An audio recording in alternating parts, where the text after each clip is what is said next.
Hola, buenas, bienvenidos al primer plan virtual. Hoy, que es el primer día, vamos a ver lo más principal que podemos entender que va a ser pues la misma Iglesia Católica. Ahora, para empezar hablando sobre la Iglesia Católica, tenemos que entender qué es la Iglesia Católica. Ahora, la Iglesia Católica se caracteriza por cuatro cosas muy importantes. Es una santa, católica, apostólica. Entonces vamos a ir empezando qué significa cada una de esas cosas. Antes de empezar con eso, sí quiero enfatizar algunas cosas que son muy importantes más de la historia. La iglesia fue creada en el año 33 después de Cristo, pues cuando la muerte y resurrección del mismo, por el mismo Jesucristo, donde nombra a Pedro como el vicario de Cristo, o como nosotros lo conocemos, el Papa, y tiene otros 100 títulos que se pueden ver en la pantalla. También cuando se crea la iglesia, pues se da una sucesión apostólica, que vamos a ver un poquito después qué es esto, que llega hasta el día de nosotros, y es el Papa León XIV, que conocemos como el Papa. También actualmente el número es como 1.4 billones, 2023 católicos, según Vatican News, que creció el número de 2022 y en Estados Unidos últimamente está creciendo. Por si alguno dice que la iglesia no está creciendo, pues les está mintiendo. Y después, la iglesia es igual en todos los lados del mundo, también vamos a entrar un poquito más en eso. Entonces, pues hay una conexión global sobre toda la iglesia para todo el mundo. Ahora, sigamos, es muy importante saber esto para entender de lo que voy a hablar después, pero unas cosas que diferencian la iglesia: tenemos papa y generalmente tenemos misa, y las iglesias son, pues, y las misas y las iglesias son muy parecidas en todas las partes del mundo. Ahora, empezando por la parte de una iglesia. ¿Qué nos referimos con una iglesia? Pues si uno va a la calle, hay muchas iglesias, pero hay una iglesia donde todas las iglesias como lugar es una iglesia con mayúscula, como un grupo. Pero las iglesias como lugar son todas partes de esa iglesia. ¿Cómo se puede saber si la iglesia es católica? Que es algo muy importante. Pues hay muchas maneras de saberlo.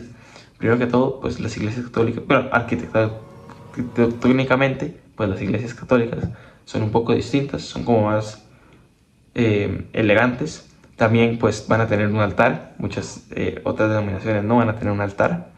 Si van a la misa, la manera más fácil es esperar a que el padre diga o no diga el nombre del Papa León XIV. Si no lo nombra, no es una iglesia católica. Si lo nombra, lo más probable es que sí lo sea. Y finalmente, pues también leyendo lecturas, escuchando lecturas, escuchando el Evangelio, pues en todas las partes del mundo realmente va a ser el mismo. Entonces también podemos escuchar eso. Pero bueno, cuando digo una y que hay varias también otras denominaciones, ¿qué me refiero?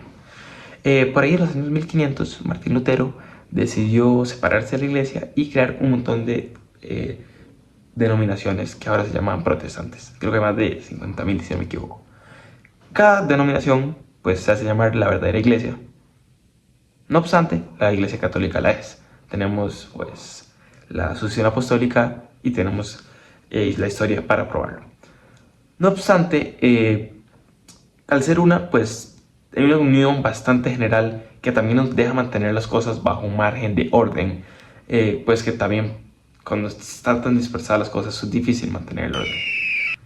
O en muchos casos, pues pueden hacer lo que les dé la gana, porque literalmente no tienen ninguna autoridad. La iglesia sí la tiene, que va a terminar siendo el Papa y el Vaticano en general. Pero bueno, también al ser una iglesia santa, que es lo segundo que mencionamos, pues es la iglesia santificada por Cristo, que fue creada por Cristo.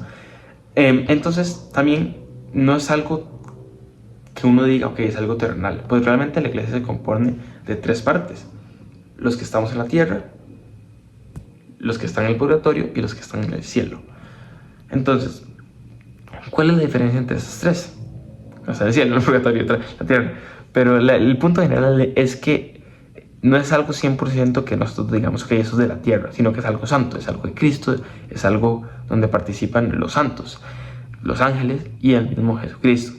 Pero también participamos nosotros. Ahora, vamos a hablar un poquito de lo católico. Católica, pues es una traducción directa a la palabra universal. Universal no es que pueden llegar aliens y hacerse de la iglesia.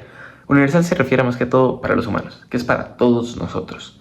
Realmente no es algo que se privatice a algún grupo de gente o la gente buena. Pues como sabemos, en la misma Biblia Jesús estaba con la gente, publicanos, fariseos, que también es gente pues mala, digamos, en teoría de lo que se veía esa gente. La iglesia es para todos nosotros, seamos buenos o seamos malos. Y pues también existe esa unión universal. Por ejemplo, si yo voy a misa a Pekín y me teletransporto a Guadalajara, pues la misa debería ser lo más parecida posible. Obviamente, pues, sí hay tradiciones un poco distintas entre las misas. Los cantos no va a ser lo mismo, la homilía no va a ser exactamente la misma, pero debería ser todo pero muy parecido. Además de que pues la va a hacer un sacerdote católico, ¿no? Como se acostumbra como parte de la iglesia. También eso significa, al ser universal, que puede estar en todos los países y que también uno debería ser aceptado aunque vaya a otro país, aunque vaya a otra zona, que no debería ser puertas cerradas, básicamente, para nadie de ninguna religión, de ninguna etnicidad, de ningún género, simplemente que todos tengan la habilidad de ser parte de la iglesia, formar parte de la iglesia con aceptar a Cristo y bautizarse. Y lo último, apostólica. Apostólica, pues lo más importante de la palabra apostólica es la sucesión. Ustedes pueden ir al sacerdote que ustedes conocen y le pueden preguntar quién fue el que lo ordenó como sacerdote. Entonces les va a decir el nombre de un obispo. Ustedes pueden ir a ese obispo y preguntarle quién lo ordenó como sacerdote. Va a ser otro obispo. Pueden hacer eso infinitas veces o buscar en archivos porque probablemente no estén vivos todos. No están vivos todos. Y van llegando y pueden llegar hasta Pedro y los apóstoles, si siguen esa sucesión. Sí, entonces, ¿qué significa esto? Que la Iglesia Católica tiene una sucesión que es histórica. Se puede buscar en Google, páginas, siempre hay registros. Le pueden preguntar a su padre, que pueden encontrar que de su padre hacia Pedro, hacia Cristo, existe una misma sucesión histórica. Entonces, desde el año 33 no se ha roto ningún tipo de sucesión y se ha mantenido hasta llegar a los sacerdotes actuales, que si se hacen obispos o los obispos actuales van a seguir ordenando sacerdotes hasta el fin de los tiempos, porque la iglesia no se va a caer, porque no se está cayendo. Por último, quiero un poco hablar de una iglesia muy parecida, que es la ortodoxa, que no es la católica, pero los ritos van a ser muy parecidos y pues cómo se maneja todo es bastante parecido. Solo que la diferencia entre la iglesia ortodoxa y la católica, hay varias dogmáticas, pero la principal va a ser que ellos no creen que el Papa es infalible. Se separaron en un cisma en el año 1433, si no me equivoco,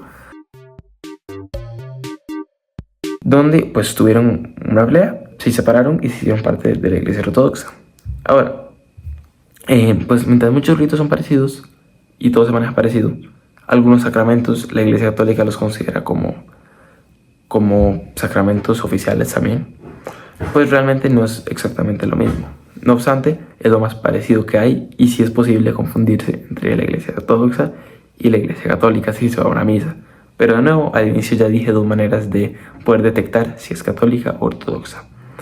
En especial creo que el tema del Papa podría ser más simple, si uno no se sabe la lectura del día. Y bueno, sabiendo esto, creo que es muy importante que entendamos que aunque existan muchas denominaciones, la Iglesia Católica no solo la real, pero acordarse de los 4 que dijimos, en especial que pues es universal, entonces que pues puertas abiertas. Entonces cualquier persona que se quiera unir, sea mala, buena, medio, por ahí, se deberían abrir las puertas, porque sea de cualquier grupo que tal vez nosotros no estamos de acuerdo con, son hijos de Dios igual que nosotros. No son mejores que nosotros, no son peores que nosotros, son iguales que nosotros, ni nosotros mejores que ellos. Entonces pues hay que estar muy dispuestos a abrir las puertas, porque todos hacemos cosas mal y ellos pues si hacen cosas mal pues también. Entonces estar dispuestos a decirles como ok, ellos quieren cambiar, por algo vienen a la iglesia. Inclusive si al inicio parece que algunas cosas no las van a querer cambiar, y mientras más uno se acerca a Dios, pues más la voluntad de uno va a estar alineada a la de él. Por general uno va a empezar a cambiar las cosas. Bueno, ese fue el primer resumen que vamos a hacer. Pues la idea es que por ahí empezamos a hacer más resúmenes y entender más cosas de la iglesia. Pues vamos avanzando un poquito más. Eso es lo más básico y vamos a ir avanzando más para que no se les olvide esas cosas que son muy importantes. Si alguno me conoce, me puede escribir por WhatsApp. Si nadie me conoce, me puede poner en los comentarios alguna pregunta que tengan o alguna idea para el siguiente video. Lo más posible es que sean tal vez la Trinidad o los mandamientos o los sacramentos, pues tengo que ver para ese punto. No obstante, pues la semana que viene van a tener uno porque ya aprendí a editar. Muchísimas gracias por verlo y nos vemos la semana que viene.